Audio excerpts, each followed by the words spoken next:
Otra cosa importante, Sósimo,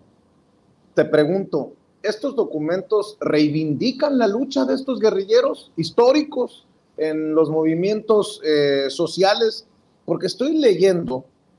que más que justificar las acciones del gobierno mexicano, criminales muchas de ellas, los documentos buscan explicar lo que anima históricamente a los guerrilleros.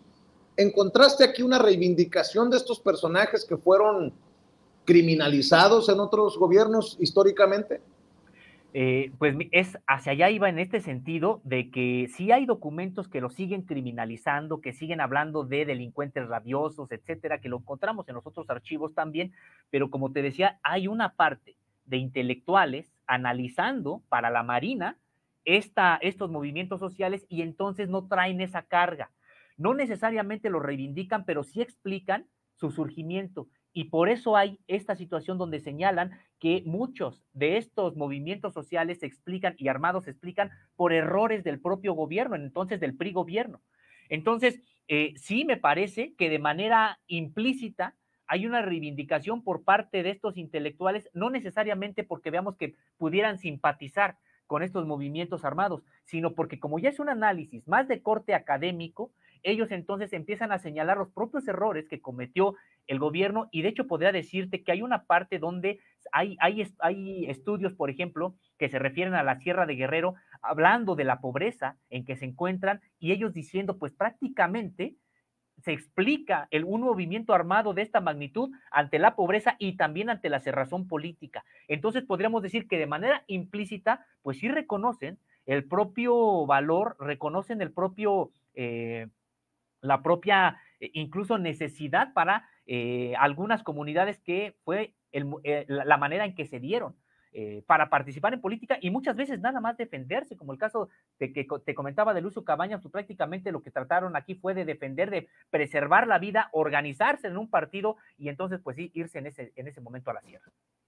Dándole un contexto más actual o, sí, más actual a la audiencia de Sin Censura, pensemos en los 43 normalistas de Ayotzinapa y cómo también buscó el gobierno de Enrique Peña Nieto señalar lo que ocurría en la normal rural de Ayotzinapa. Se lo menciono para que recuerde aquellas coberturas de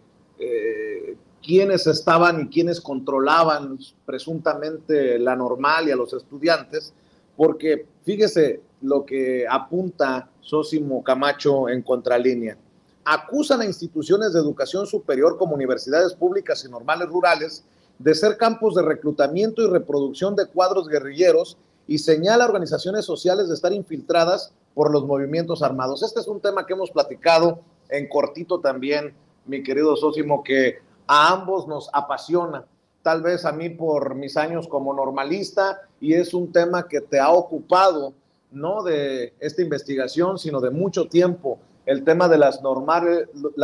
rurales y el papel social que también tienen estas normales en comunidades de las más pobres, de las más olvidadas de nuestro país. Así es, fíjate que nos hemos encontrado, Vicente, nos hemos encontrado con una participación de normalistas rurales en estos movimientos sociales y también armados, incluso más allá de la que yo personalmente ya conocía, pues de manera natural. Sabemos que Lucio Cabañas era un profesor normalista, en el caso de Genaro Vázquez, él no egresó de Ayotzinapa, pero sí también normalista, y que varios de estos estudiantes nutrieron varios movimientos de hecho, el primero, el de 1965, con el que prácticamente se inaugura la lucha guerrillera en México después de que se hubiera, después del periodo de la Revolución, pues es hasta 1965 con el ataque al cuartel de Madera, pues hoy sabemos que eran en su mayoría normalistas de la Escuela Normal Rural Salaices de Chihuahua, quienes integraron este primer grupo popular guerrillero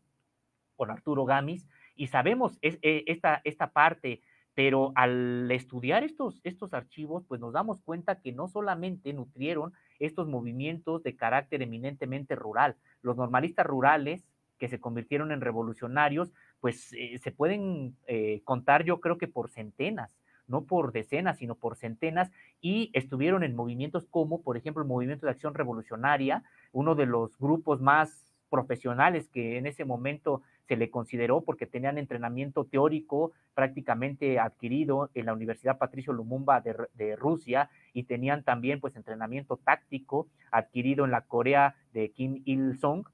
Corea del Norte, y que formaron precisamente el movimiento de acción revolucionaria. Muchos de ellos, ahora sabemos, pues eran también incluso normalistas rurales. Entonces, ¿y esto por qué? Pues porque los normalistas rurales vienen de las regiones más pobres del país, donde mayores contradicciones sociales hay, y donde pues ellos también tienen una formación que les invita a transformar esta realidad, a combatir las propias injusticias. Y en esos periodos donde no había otra manera de participar en política y también de buscar una transformación de la propia sociedad, que no se podía por las vías pacíficas, pues muchos sí terminaron integrando estas organizaciones. Y también tendremos que señalarlo, no necesariamente todos o la gran mayoría optó por la lucha de las organizaciones revolucionarias armadas. Muchos estuvieron en la organización social, totalmente pacífica, podemos decir que de manera mayoritaria, es a donde podemos encontrar ahí la mayoría de egresados de las normales rurales, y por supuesto dando trabajo, me refiero empleándose como maestros rurales en las regiones más apartadas del país, a donde nadie quiere ir. Entonces, en estos archivos aparecen también pues estas normales rurales como un actor muy importante, y yo creo que por eso también tendremos que reivindicar el propio papel del normalismo rural. No se le ha reconocido la gran aportación, incluso con sangre, para la propia democratización de este país. Generalmente, pues a veces reivindicamos el movimiento del 68, por ejemplo, solamente como un asunto de la UNAM, del Politécnico y de las demás universidades asentadas en la Ciudad de México, cuando el 68 fue nacional gracias a las normales rurales, y el 68 le costó a las normales rurales el que se hubieran cerrado más del 50% de ellas, en una acción del ejército muy intensa, y que pues también decenas de desaparecidos que hoy ya ni siquiera son reivindicados, pero que son normalistas rurales. Y esto pues a propósito de lo que comentas, Vicente. Si me permites, porque conozco muchos de mi generación, saludos a la gente de la normal rural del Quinto Sonora, de donde creo que es graduado el gobernador de Sinaloa, si recuerdo bien, el profe Rubén Rocha Moya. Ahí dejamos muchos amigos, una de las normales rurales de nuestro país, y estoy revisando otras entregas que has publicado en la revista Contralínea, que habla incluso de secuestros, y no de unos cuantos, estamos hablando de cientos de secuestros. Estoy viendo, Sósimo, me corriges y me ayudas